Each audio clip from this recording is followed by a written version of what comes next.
I was going through different name options for like a year and a half because I just knew Myra Ellen, that's just like wrong. And the tricky thing is, I don't know what year this was, but we were in that Dallas period. Well, I almost became Sammy J, if you can imagine that. I just don't know what happened. I just was drawn to that name. But anyway, this friend of mine, Linda, comes with a boyfriend that she only dated a couple days.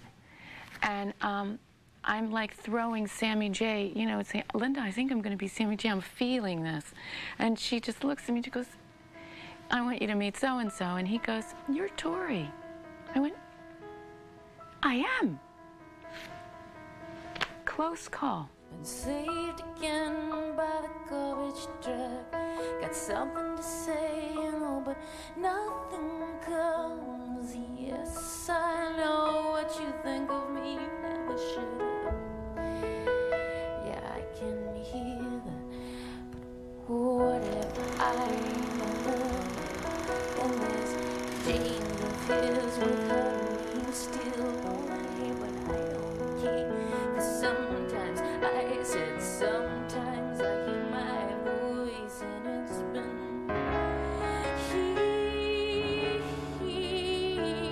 here, silent all these years.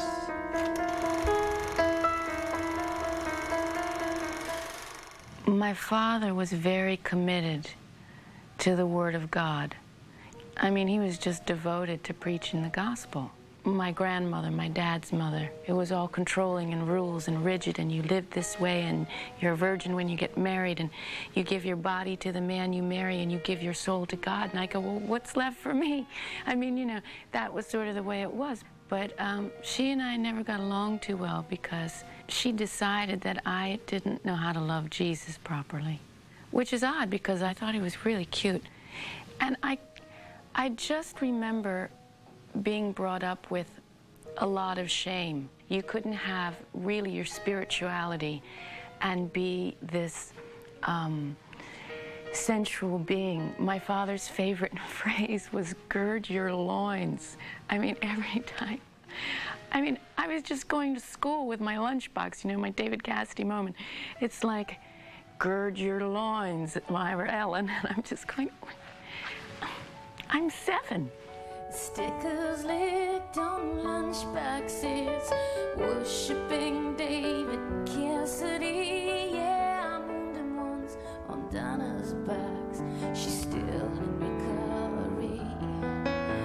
Sleepovers, beans got some pie. You're only popular with anorexia. So I turned myself inside out in hopes someone will see.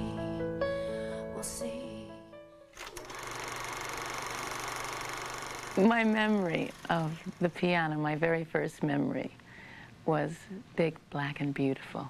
It was one of those old uprights, not the short ones, you know, that have the little army haircut, but the ones with like the big afro. And I just fell in love with this instrument. I knew that when I saw the piano, it was like friend to the end. This being, I can tell my secrets to, and it totally agrees with me. And I needed a safe place because sometimes allies in the Christian house, you know, if they get a little self-righteous, they can turn on you. And then, you know, everybody's praying for you at the table and you're going, oh, you know, you're fuming because you're going, why was I so stupid to tell them that I'm like masturbating? Why did I even do that?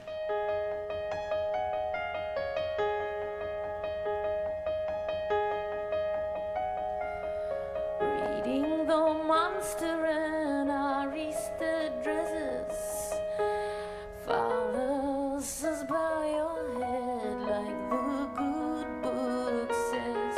Well, I think the good book is missing some pages. Gonna lay it down.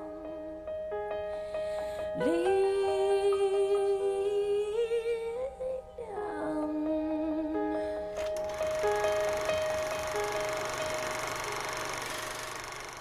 quite intimidating when you're 5, and there's a panel of people, and you have to run through your repertoire, and you know that, I mean, I've never been a competitive sports person, but it's similar because you're just waiting for that Polish judge to go, you know, 5-2. I thought I was going to come to a school and everybody was going to like play songs and jam, and I could meet some really cool kids, and you know, the boys are 16 years old, which was totally right for me at 5, you know. And of course then I thought that what you do with 16-year-old boys is, you know, play music, hold hands, and eat peanut butter and jelly sandwiches. That was love for me. But I realized as I got accepted and as I went that it was very much about training you to be a champion, but not on your terms, not as an individual necessarily. I really wanted to play the music I wanted to play, and I wanted to be a composer. Because I knew, come on, you're walking down these hallways and you're going, bloody hell, these people are 10 times better than I am, and they're all playing the same song. So why am I even going to waste my time? This piece is 23 pages. Do you realize like how many Scooby-Doo episodes I'm going to miss if I learn this? I never was a cornflake girl. Thought there was a good solution hanging with the raisin girl. She's gone to the other side, giving us a yo-yo. Things are getting kind of gross, and I go at sleepy time. This is not a really this is not a really happening, and you bet your life. I was always playing, but I think one time that was really hard and embarrassing to remember. There was some talent night at the Geyer's house. They were our neighbors. And there was this girl, Susie Geyer, who I punched in the nose a couple years before this, prior, because she had talked bad about my mother. She was 2 years older than I was. And, you know, she knew everything about everything. And she was very smart and very talented and all that. So, talent night, the weird thing is, Susie comes out and plays this little pissant song, you know, and the house goes wild for her. I mean, just wild. And I'm going, you know, they've never gone wild for me like that. And I'm up and down the piano, you know, tying my shoes behind my head while I'm playing Mozart and stuff. So, guess what I did? I played her piece, but not as well. I mean, you know, I'd only heard it through the doorway. Everybody was just standing there so embarrassed, but they didn't get that nothing I could do was ever enough, ever. So I figured if I could play Susie's song that they all loved, that maybe it would be enough. And I just remember running as fast as I could from those people, from the piano, from Susie, from music, from everything. So I ran faster, but it caught me. Yes, my loyalty stand like my anger in the 7th grade, running after Billy, running after the rain. These precious things, let them be, let them wash away these breaths. My poor dad, when I lost my scholarship, I mean, I've never seen him so sad. He said, well, what am I going to do? Because you were doing so well when you were 5, and here you are at 13. And it's all just kind of ground to a halt. And he said, get dressed, put on your sister's clothes, and let's go. And we went to the bar room, as he calls it. And he got me a job that night.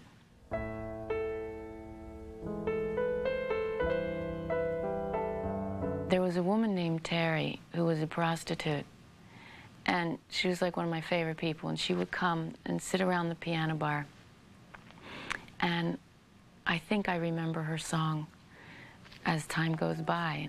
She'd come in for like a double scotch or something in between tricks. She'd always leave me a tip. She'd always put money in my tip jar. And she didn't even have to say, you know, will you play it for me?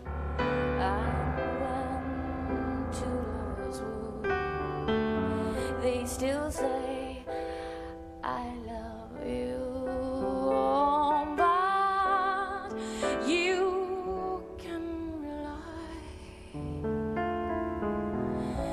No matter what the future brings, as time goes. Then you'd say, hey Miriam, get Terry another double scotch.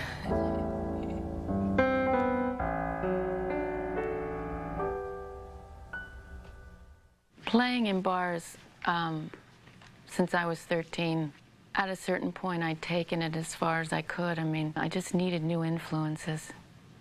So I went to LA.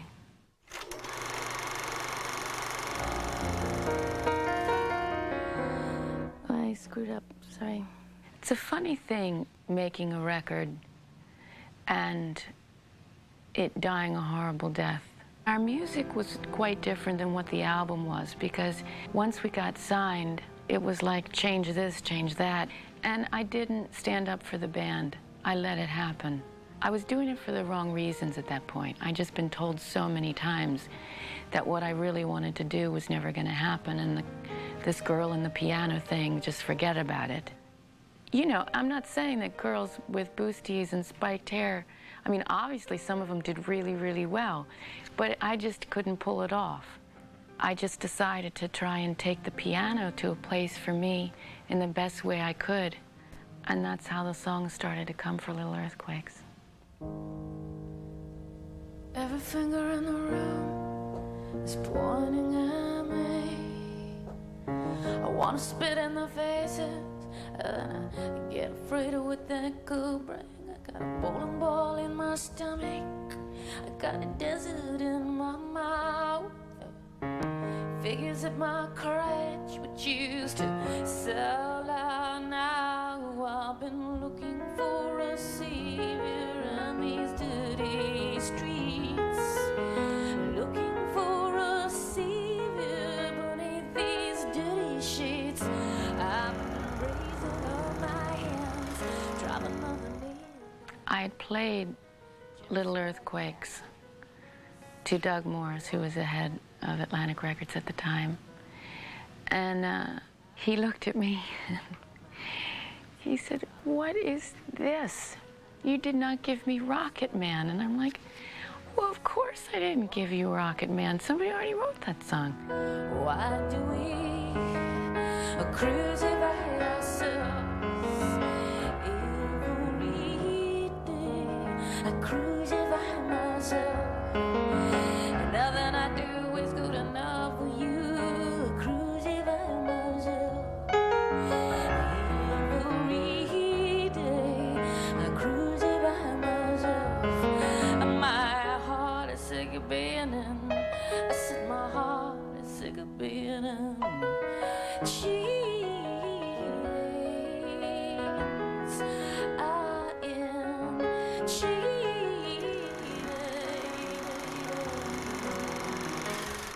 Something really clicked in me when I discovered Led Zeppelin.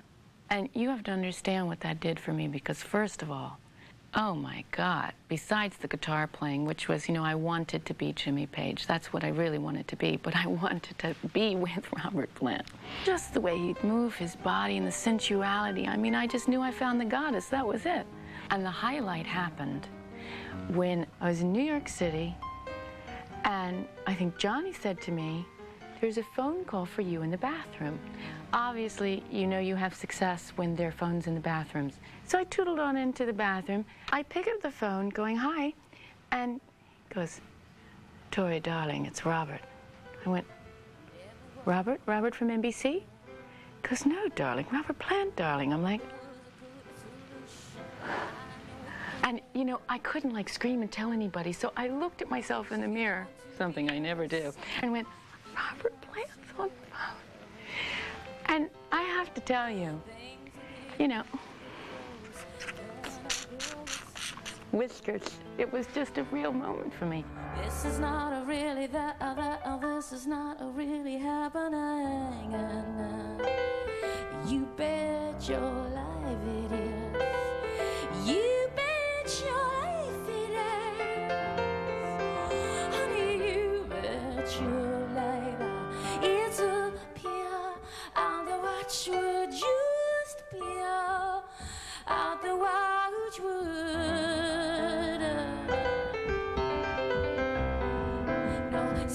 No, say, there was a cornflake girl.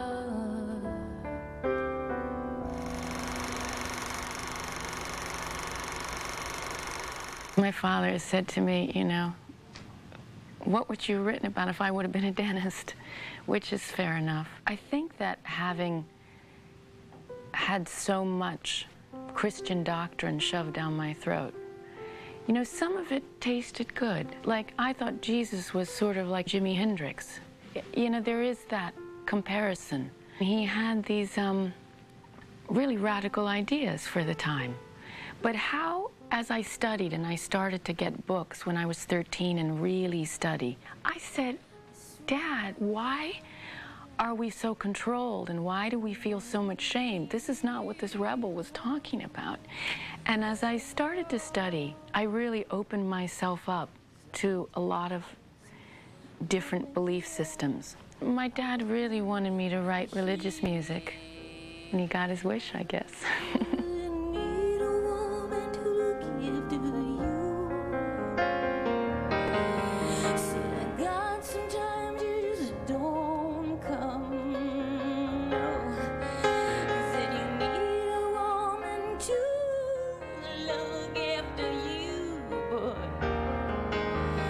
God, sometimes you just don't come through the shit.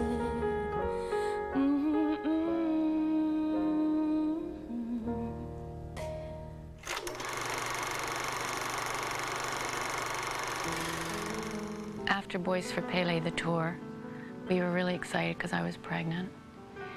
And I was just going to take time off. Time away from music, time away from what I've been doing my whole life and see what it feels like to be a mom. The morning that I lost the baby, it was like slow motion. And everything was so out of my control. I remember going in with Mark, and the nurse was so wonderful. And she said to me, let's just make this okay and see what's going on. Your music has really been there for me, and I want to be there for you, and let's go. And within a couple seconds, I hear her cry. And she said, I'm so sorry, Tori and Mark, you've lost your baby. And in that moment, I don't know what happens where souls go, but I really realized the depth of love that I had for this little being. And thank God for music, because I really had a very hard time taking the next step. And like always, the songs seemed to find me. She's correct, she could hold back a glacier, but she couldn't keep baby alive, doubting if there's a woman in there somewhere.